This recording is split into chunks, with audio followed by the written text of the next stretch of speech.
On to the linebackers. Now, the linebackers, I have them broken down into basically two groups, into a starters group and a second group.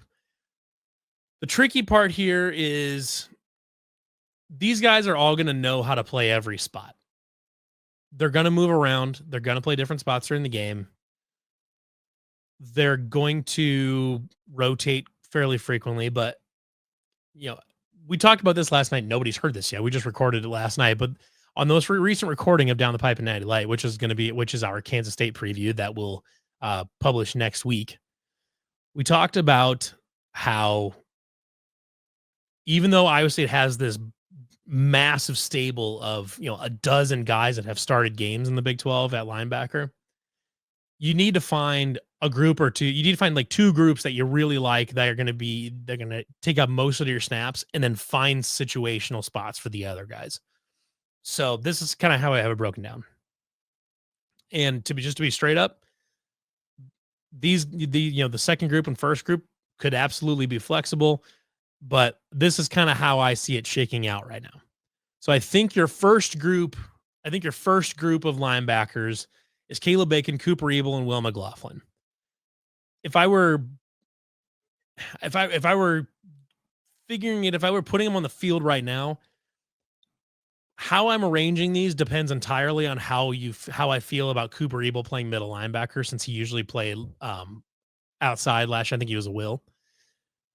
Because I want Caleb Bacon on the edge. I know that. I want Caleb Bacon to be able to play as an outside linebacker to take advantage of his athleticism. And I want him to be able to be a good, a pass rusher. Will McLaughlin has largely played on the outside in his career, but I think he's got the skill and the experience to play middle linebacker. So if you feel really great about Cooper Ebel at linebacker, I think you go Caleb Bacon and Will McLaughlin on either side with Cooper in the middle. Would it shock me or hurt my feelings to see Will McLaughlin in the middle and Cooper Ebel outside? No. Would it, I would personally like to have Caleb Bacon on the edge, but could Caleb Bacon start at middle linebacker? Absolutely. Absolutely could there. And you have Cooper Ebel and Will McLaughlin outside. Those three could play anywhere you wanted. Pick a spot for any three of them. Second group, I believe. Oh, it's a ticker. Dang it. Spoiled it.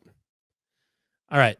Second group is Carson Willich, Caleb Brazina, and Zach Lovett, I believe. Again, this is really hard because you have a lot of names to pick from here.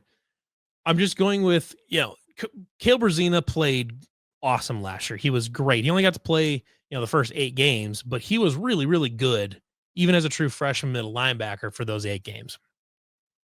I think it'd be a huge mistake to not have him in your main rotation. He's a great linebacker. He's going to continue to be a great linebacker. Carson Willich was reportedly going to be the starter going into last season before he tore his ACL in fall camp or in spring practice. I think it was in fall camp that Carson Willich tore his ACL. Assuming he's 100% back and healthy, I don't see any reason that you wouldn't have him in, the main rotation there if he's up to speed. If he's not, he could be a situational guy to start and then eventually work his way up into that second group. But I think that makes a lot of sense. Zach Lovett is the third one here. He was hurt for a lot of last year, like everybody else. But he has played a lot of snaps for Iowa State at linebacker. He's played good snaps, was especially good as a QB spy in a lot of situations. I think just based on experience, I think this one makes a lot of sense. You could easily slide in someone like Jacob Emming, who played in, I think, most games last year. Jacob Emming played a lot. You could bring in a redshirt freshman, Mason Miller, who I was, coming out of high school, I was very impressed with his tape. I think I even may have put out a prediction that said I thought Caleb Brazina, Mason Miller was going to be like the next great Iowa State linebacker duo. And I'm still generally on board with that. Caleb Brazina is already checked out there as he's going to be really good. So we'll see if Mason Miller jumps up. John Klosterman played a bunch of good snaps for Iowa State last year before he got hurt, or fairly. I think it was after the 4th game he tore his ACL or broke his leg or something like that. He had a leg injury. John Klosterman will fit in here someplace. I don't know exactly where, but he's going to fit in here somewhere. Rylan Barnes is going to fit in here somewhere. played a bunch of pretty good snaps at middle linebacker last year, even as a walk-on. And then you've got Bo Goodwin, who played a bunch of really good snaps last year and started a couple games down the stretch after injuries had long taken their hold of the room. You know, he played a lot of good snaps for Iowa State in the second half and in the bowl game as well. I would be shocked if you don't see a good, healthy dose of Bo Goodwin. And I honestly, frankly, I debated between having Zach Lovett and Bo Goodwin in this second group, just because I think maybe even Carson Wentz because he didn't play a lot. You know, he didn't play last year. There's a lot of names. I don't know exactly how they're gonna figure out the rotation. I feel very confident that Colby Cratch will get it figured out. This is just my guess at it. Okay, moving on to a very, very easy one to put together. Cornerback one is going to be Jontez Williams. I know we've talked about it on the show before, and I think I've mentioned it on other podcasts. Jontez Williams last year allowed a passer rating of 19 when targeted, which is 20 points better than if a quarterback were to throw the ball directly into the dirt every single play. Which means that in general, it is better to throw an incompletion than to even try throwing at not even an incompletion, but an automatic no contest, no receiver in the area incompletion than it is to throw in the direction of Jontez Williams. When he is in the field, that third of the field is largely just kind of eliminated from play. Just is. He's somehow, for some reason, people kept throwing the ball at him last year. I don't know why. Had a pick in 4 straight games, could have had a 5th. You know, not much to talk about here. David Coffey is a guy that is a young kid that has gotten a lot of kind of talk in the offseason. He was listed as Jontez's backup last year. Don't see any reason to change that. I think he'll be there unless he is in contention for the second spot. But I'm going to assume that he is, just behind Jontez right there. It will be there for when Jontez needs a breather. Now, the cornerback across from him is really the only position of minor controversy on the team as of right now, which is Trey Bell. I believe is going to be the starter here just based on experience. And, he's a good player. He's experienced. He's played a lot of college football. I think he'll be there. I would expect this to be a mostly 50-50 share of snaps between him and Quentin Taylor Jr. It's hard to say exactly because we're not there. From what I understand is Benny Nagoya may have gotten banged up a little bit in camp. So, we may not see him in Dublin. Maybe he would be contention here for a backup spot, but right now I think Trey Bell, Quentin Taylor makes a lot of sense. With Trey Bell getting the nod, at least to start this first opening game. Safeties are going to be fairly well known here, and we'll talk about a few of the backups. I don't have them listed on my little banner here, but on a few of the backups on a few of these spots, I have a backup in mind. So my middle safety here is going to be Jamison Patton. This was the spot previously occupied by Beau Freyler. For Iowa State, it's the safety, it's the middle safety, obviously, but it's also the safety that kind of acts as the air traffic controller, basically at the back end of the defense that's moving guys around. Jamison Patton has been in the program for a long time. He's played a lot of snaps for Iowa State, played a lot of games for Iowa State. Very, very experienced, veteran, reliable. This spot screams Jamison Patton to me. This is where you want to put your most experienced guy that can really direct traffic back there. I think that makes a lot of sense. A backup candidate here, I think would probably be Marcus Neal Jr. Back there. I know he played a bunch last year. I think that's a candidate for back here, probably backing up Jamison Patton. Next up is the back safety, Tayshaun James. Got beat a few times. Got beat a few times against, I want to say it was Kansas, got beat partially because he was having to kind of cover for some other people, but really turned it on late in the season. Had that peanut punch forced fumble against Miami in the Pop-Tarts Bowl. Played really well the last few games of the season. I think he's an easy one to slot in here. I think this guy's going to start probably.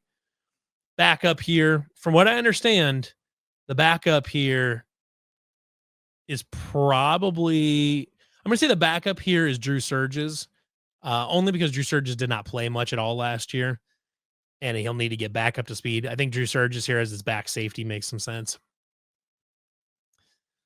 Free safety, Jeremiah Cooper, easy one to slot in there.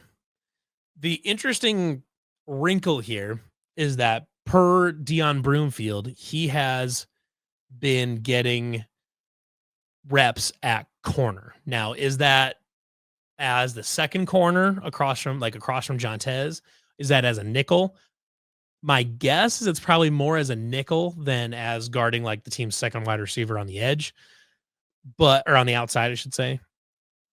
But he's athletic enough to be moved all over the place. I think we will see a return to form on Jeremiah Cooper for what we saw the first couple years where he was an All-American. And I think I think we'll see him return to form. I'm intrigued by the idea of him playing some in the nickel. Because the guy that's going to be backing him up, I'm fairly confident the guy backing him up is going to be Kajon Cummings Coleman, who is a redshirt freshman out of Minneapolis.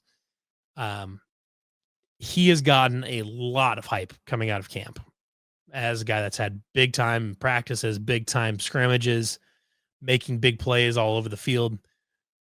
I wouldn't be shocked if we saw something in here where you've got Patton James and Kajon Cummings Coleman playing safety, and then Jeremiah Cooper also in the game down playing nickel corner. I would not be surprised to see something like that. I think there's there's a lot of promise here. You've got a veteran back here in Jeremiah Cooper that's played a million games for Iowa State and can be back there to direct traffic. And then you've got a few young guys there. Jameson Patton's also been back there. You have two good veteran presence and consistent veteran presences back there at the back end of the pass defense, where you feel pretty good about what's going on back there, and you're not really all too worried about it. I did not build out specific banners for special teams because kicker is obviously going to be Kyle Conradi. I don't think there's any controversy there. It's obviously going to be Kyle Conradi. Punter is Tyler Perkins. He's done a good job his whole career. It's going to be Tyler Perkins. And kicker returner and punt returner, I have no earthly idea. I have a couple names I think are interesting. I think Xavier Townsend is a very interesting candidate to return kicks. I think you could look at River Peppers. I think you could look in the direction of maybe if he's healthy, maybe a Zay Robinson. Maybe there's a corner that looks, that you really like. Maybe Jeremiah Cooper can return kicks. I think you'd probably want to avoid that as much as you can to make sure you keep your veterans, especially at the back end. But they also ran Jalen Noel out there for kick and punt returns, and he was fine. Kick and punt returns are largely just going to be whoever shows the most promise there, or at least is the most dependable there. When they've got a guy that can be a game changer back there, like Jalen Noel was so good, especially on punt returns last year, but he had a number of big returns that helped flip the field, give Iowa State short fields. I hope they don't go back to their ways of just kind of throwing up the white flag on returns and just kind of doing whatever and letting whatever happen. But I think there's probably some names in here that I think are really, really interesting. Eli Green, maybe, but if I were just going to take a shot in the dark, I think my guess would be Xavier Townsend to return kicks and punts, but all depends on who they feel confident with, and we don't really ever hear much of anything about that on who's going to be doing that. So that's really it for the specialists there.